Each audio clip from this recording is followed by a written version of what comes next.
नमस्कार, स्वागत है आपका एक बार पुनः हमारे YouTube चैनल लेट्स एजुकेशन पे। साथियों, कैसे हैं? आशा करता हूँ सब कुशल मंगल है। माँ भवानी की कृपा आप पर बनी रहे ऐसी मैं कामना करता हूँ। साथियों, रिट लेवल प्रथम और लेवल द्वितीय की तैयारी करने वाले विभिन्न विद्यार्थियों के लिए हम लेकर आए हैं राजस्थान सामान्य ज्ञान टेस्ट सीरीज। टेस्ट सीरीज 1 का आयोजन किया जा चुका है, जिसमें हमने बहुत ही महत्वपूर्ण प्रश्नों के बारे में आपसे चर्चा की थी और बाकायदा मैं विश्वास के साथ कह सकता हूं कि आपको जो भी हमने पढ़ाया बाकायदा समझ में आया।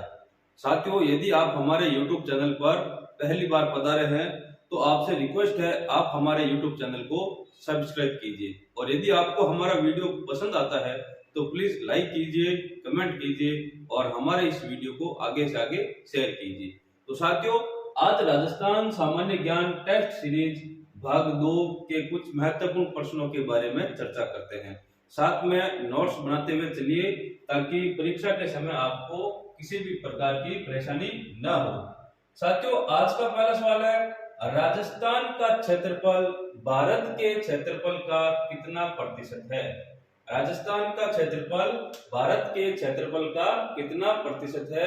ऑप्शन है 12.55, ब 10.41%, स 8.41% और द 15.85%। ये मैं लाल निशान इसलिए कर रहा हूं ताकि आपको दिखाई नहीं दे रहा था, तो अब आराम से दिखाई दे रहा है। तो राजस्थान का क्षेत्रफल भारत के क्षेत्रफल का कितना प्रतिशत है? इसमें सही ऑप्शन होगा ब 10.41%। राजस्थान का क्षेत्रफल भारत के क्षेत्रफल का 10.41% भाग है। राजस्थान क्षेत्रफल की दृष्टि से भारत का सबसे बड़ा राज्य है। आगे समझ में, तो भारत का क्षेत्रफल कितना है? भारत का क्षेत्रफल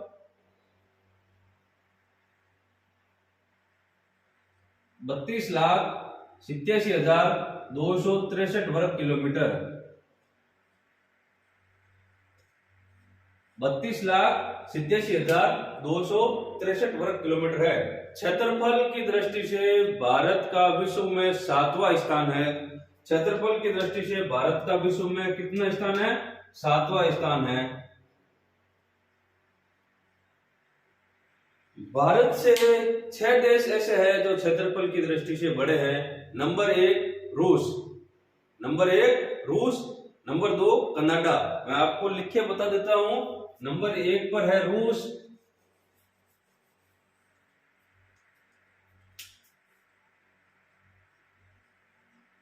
उसके बाद में कनाडा, उसके बाद में यूनाइटेड स्टेट ऑफ अमेरिका, उसके बाद में चाइना, उसके बाद में ब्राजील, ऑस्ट्रेलिया और भारत।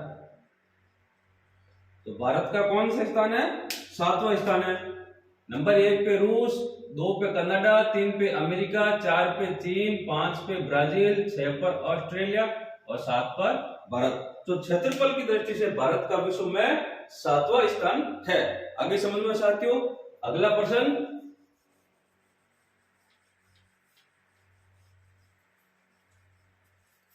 अगला प्रश्न क्या है कि प्रश्न भी हमने मिटा दिया। इसका प्रश्न है, कर्नल टॉड ने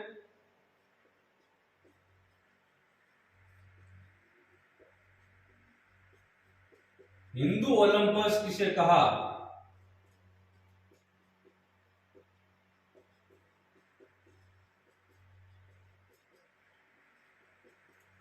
कर्नल टॉड ने हिंदू ओलंपस किसे कहा? कर्नल जेम्स टॉड राजस्थान के इतिहास लेखन का पितामह कर्नल जेम्स टॉड को कहा जाता है। तो उन्होंने हिंदू ओलंपस किसे कहा? ऑप्शन अ माउंट आबू, ब टॉडगढ़, स कुंभलगढ़ का पठारी भाग, द ऊपरमल का पठारी भाग। तो सही आंसर होगा A mount Abu. Colonel James Tod ने माउंट आबू को हिंदू ओलंपस कहा? क्या कहा? हिंदू ओलंपस कहा। माउंट आबू पर राजस्थान की सबसे ऊंची पर्वत चोटी गुरु शिखर स्थित है। कहां पर? माउंट आबू पर, जिसे संतों का शिखर भी कहा जाता है। इसकी ऊंचाई 1722 मीटर है। कितनी है? गुरु शिखर की 1722 मीटर। कहीं कहीं किताबों में 1727 भी दे रखी है, 1727 भी दे रखी है। अगला सवाल है, राजस्थान का वह जिला जहां पर कोई नदी नहीं है। बहुत ही इंपॉर्टेंट सवाल है। राजस्थान का वह जिला जहां पर कोई नदी नहीं है। तो साथियों, राजस्थान के दो जिले ऐसे हैं जहां पर किसी भी प्रकार की कोई नदी स्थित नहीं है, बीकानेर और चूरू। तो सही ऑप्शन कौन सा होगा? बीकानेर बाड़मेर नहीं, बीकानेर जैसलमेर यह भी नहीं, चूरू व बीकानेर या चूरू या जोधपुर। तो चूरू व बीकानेर ऑप्शन स आपके सही है। राजस्थान के दो जिले चूरू व बीकानेर ऐसे जिले हैं जहां पर किसी भी प्रकार की कोई नदी स्थित नहीं है। श्री गंगानगर में भी नदी नहीं है, लेकिन गग्गर की बाढ़ का पानी, गग्गर की बाढ़ का पानी सूरतगढ़ व अनूपगढ़ तक चला जाता है। सूरतगढ़ व अनूपगढ़ तक चला जाता है। कभी कभी फोर्ट अब्बास तक भी चला जाता है।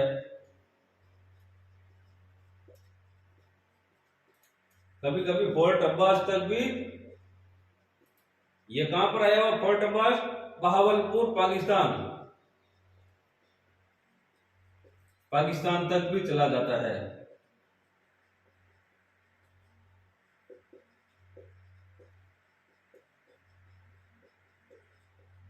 आशा करता हूं आपको समझ में आ रहा है आराम से। वैसे श्री गंगानगर में भी अलग से नदी नहीं है, लेकिन गग्गर की बाढ़ का पानी, यदि गग्गर नदी में बाढ़ आती है तो उसका पानी सूरतगढ़ व अनूपगढ़ गंगानगर तक जाता है, और कभी कभी फोर्ट अब्बास बहावलपुर पाकिस्तान तक भी चला जाता है। लेकिन यदि ऑप्शन आए तो ऑप्शन चूरू व बीकानेर ऐसे जिले हैं जहां पर किसी भी प्रकार की कोई नदी नहीं है। आगे देखिए साथियों, अगला सवाल, राजस्थान में दानचंद चोपड़ा की हवेली कहां पर स्थित है? साथियों, राजस्थान के जैसलमेर, चूरू ऐसे जिले हैं जहां पर बहुत ही प्रसिद्ध, विश्व प्रसिद्ध हवेलियां स्थित है। तो प्रश्न है, राजस्थान में दानचंद चोपड़ा की हवेली कहां पर स्थित है? बहुत ही इंपॉर्टेंट सवाल है, वेरी इंपॉर्टेंट सवाल है, एग्जाम में पूछा जा चुका है। ऑप्शन अ सुजानगढ़, ब बीकानेर, च किशनगढ़ और द खेतड़ी। तो साथियों, सही ऑप्शन है सुजानगढ़।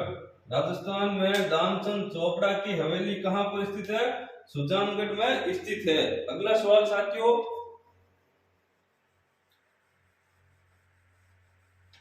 अगला सवाल क्या है? भरतपुर के लोहागढ़ दुर्ग का निर्माण किसने करवाया?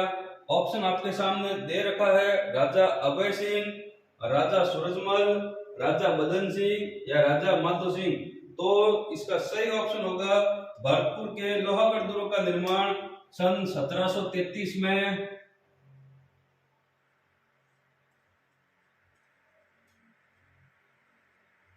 जाट राजा सूरजमल ने करवाया था।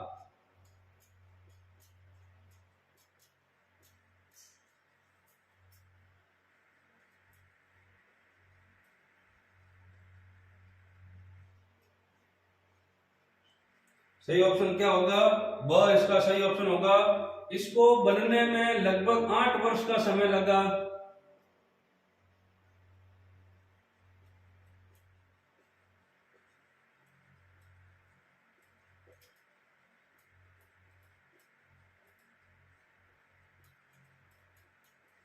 आगे समझ में, बहुत ही वेरी इंपॉर्टेंट, राजस्थान का एकमात्र दुर्ग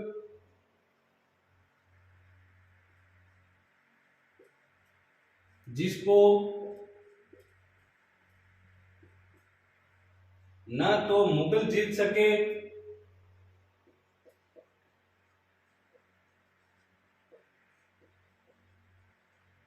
और ना ही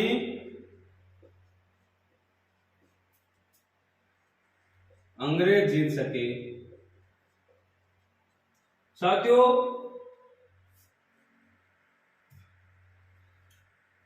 इस भरतपुर दुर्ग, लोहागढ़ दुर्ग को राजस्थान का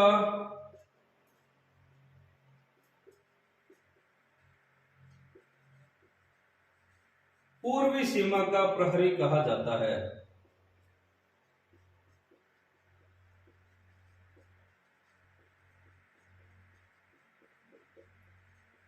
पूर्वी सीमा का प्रहरी कहा जाता है। तो आपको भरतपुर के लोहागढ़ दुर्ग का निर्माण किसने करवाया था पता चल गया। जाट राजा सूरजमल ने करवाया था। किसने करवाया था? सूरजमल ने करवाया था। अगला प्रश्न देखिए, मेवाड़ प्रजामंडल के प्रथम अध्यक्ष कौन थे? मेवाड़ प्रजामंडल के प्रथम अध्यक्ष कौन थे? तो साथियों, पहले तो मेवाड़ प्रजामंडल की स्थापना किसने की? माणिक्यलाल वर्मा ने। कब की थी? 1938 में। माणिक्यलाल वर्मा ने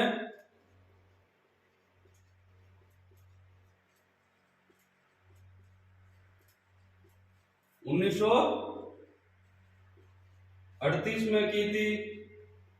इसके प्रथम अध्यक्ष बलवंत सिंह मेहता। प्रथम अध्यक्ष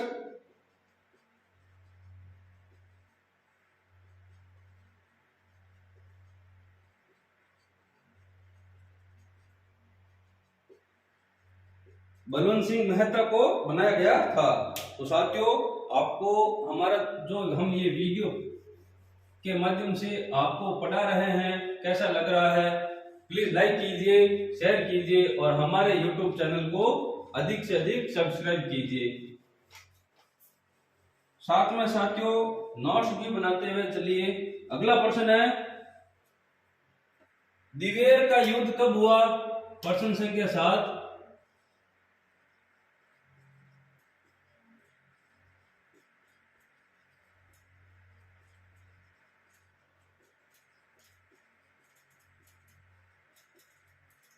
ऑप्शन आपके सामने दे रखे हैं। दिवेर का युद्ध option A October 1582, option B October 1584, option C October 1572 और ऑप्शन डी अक्टूबर 1585। तो साथियों, दिवेर का युद्ध हल्दी घाटी युद्ध के बाद में हुआ था। दिवेर के युद्ध से ही महाराणा प्रताप की विजय का जो पताका थी वो चारों दिशाओं में फैली थी। दिवेर के युद्ध से ही महाराणा प्रताप का गौरव, महाराणा प्रताप की वीरता का परिचय पूरी दुनिया को पता चला था। तो दिवेर का युद्ध अक्टूबर 1582 को हुआ था। दिवेर का युद्ध अक्टूबर 1582 का हुआ था। इसे मेवाड़ का मैराथन भी कहते हैं। दिवेर के युद्ध को मेवाड़ का मैराथन भी कहते हैं। मेवाड़ का मैराथन, मेवाड़ का मैराथन भी कहते हैं। किसने कहा? जेम्स टोड ने। जेम्स टोड ने दिवेर के युद्ध को मेवाड़ का मैराथन भी कहा था। मेवाड़ की थर्मोपोली हल्दी घाटी के युद्ध को कहा जाता है। मेवाड़ की थर्मोपोली हल्दी घाटी के युद्ध को कहा जाता है। यह भी किसने कहा? कर्नल जेम्स टोड ने कहा था। अगला प्रश्न, प्रश्न संख्या 8। राजस्थान के ग्रामीण विष्णु संप्रदाय, राजस्थान का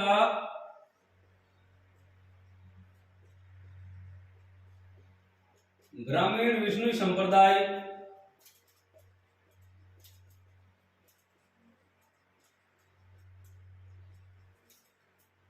किस लोक देवता का अनुयायी है?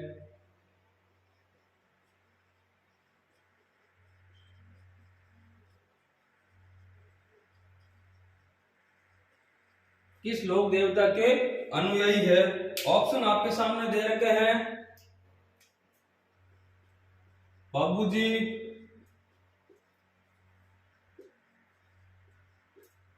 अड़बू जी, जसनाथ जी,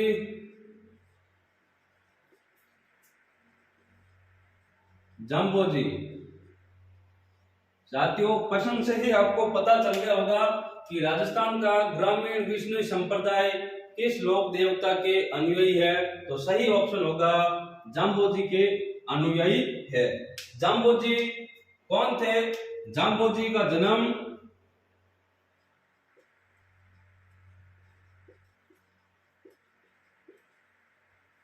पिपसर कब हुआ? सन 1451 में। पंवार वंशीय राजपूत परिवार में। पिता का नाम लोहट और माता का नाम हंसा देवी। इन्होंने विष्णु संप्रदाय की स्थापना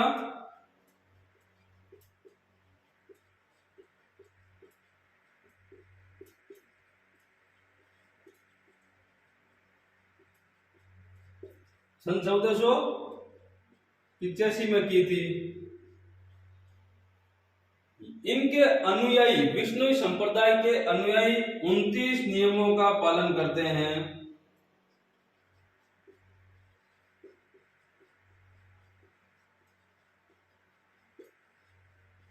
इनकी प्रमुख पीठ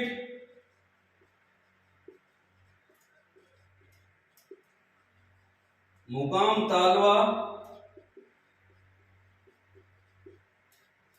नोखा, बीकानेर में है।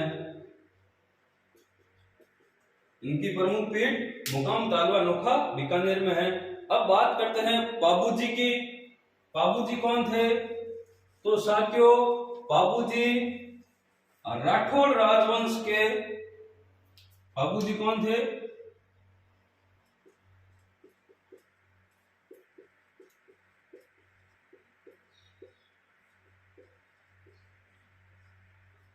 राठौड़ राजवंश के मूल पुरुष थे।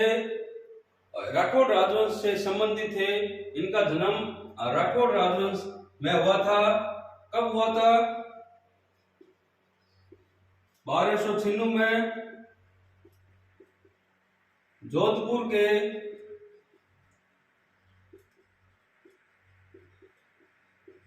फड़ौदी में कोड़ूमंड गांव में।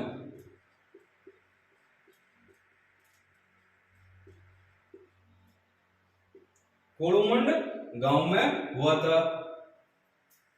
पिता का नाम दांदल जी, माता कमला दे, पत्नी सुप्यार दे। अमरकोट के राजा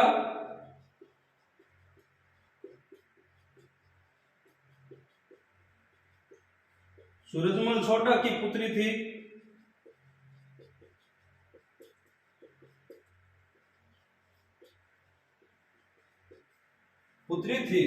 इनकी घोड़ी का नाम, बाबूजी की घोड़ी का नाम केसर कालमी।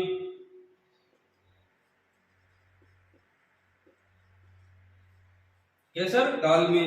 साथियों, बाबूजी गोरक्षक देवता के रूप में पूजनीय है। गोरक्षक देवता के रूप में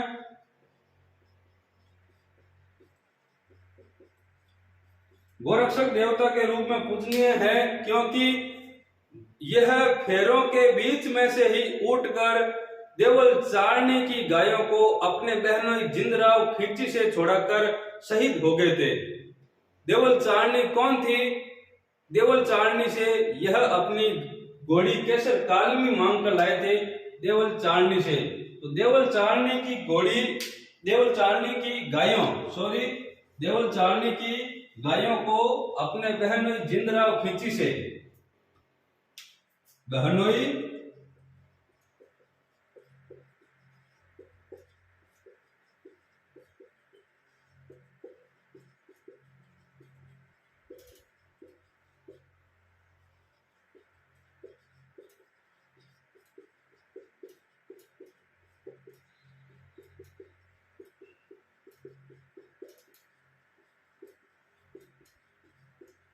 शहीद हुए। देचू गांव के पास। आगे सुनो साथियों, अपने बहनों जिंदराव खिंची से देवल चारणी की गायां छोड़ते हुए शहीद हो गए थे, इसलिए ये गोरक्षक देवता के रूप में पूजनीय है। इन्हें प्लेग के देवता, प्लेग रक्षक, प्लेग रक्षक और ऊंटों के देवता भी कहा जाता है।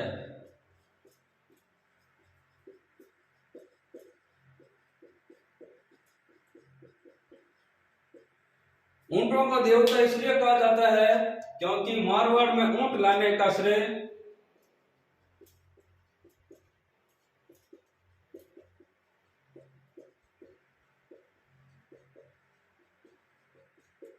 सर्वप्रथम पापू जी को है।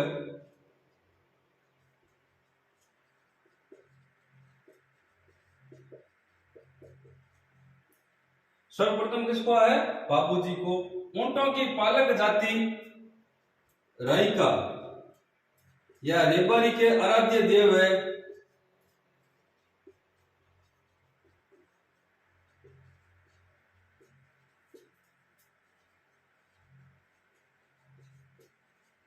आराध्य देव कौन है? बापू जी है। साथियों, आपको वीडियो कैसा लग रहा है प्लीज कमेंट करके जरूर बताइए। तो साथियों, यह थे आज के कुछ महत्वपूर्ण प्रश्न जिनके ऊपर हमने चर्चा की। प्रश्नों की संख्या 8 थी, लेकिन इन प्रश्नों में कम से कम 15 प्रश्न बने थे। आपको वीडियो कैसा लगता है प्लीज लाइक कीजिए, शेयर कीजिए और हमारे YouTube चैनल को सब्सक्राइब जरूर करिए। साथियों, आगे और भी हम टेस्ट सीरीज 3, टेस्ट सीरीज 4 ऐसे करते हुए लगभग टेस्ट सीरीज 15 तक हम आयोजन करेंगे, ताकि साथियों आपकी तैयारी और मजबूत हो सके। मान लो कि 2 या 3 प्रश्न यदि इस टेस्ट सीरीज में आ जाते हैं तो आपके लिए बहुत ही फायदे की बात होगी। साथियों, रिट लेवल प्रथम और लेवल द्वितीय के लिए राजस्थान जीके इस बार बहुत ही मायने रखेगा। तो जिसकी तैयारी राजस्थान जीके में सबसे बढ़िया होगी वह पूर्ण दावे के साथ कह सकता हूं सीट प्राप्त करेगा। धन्यवाद साथियों, इसी आशा के साथ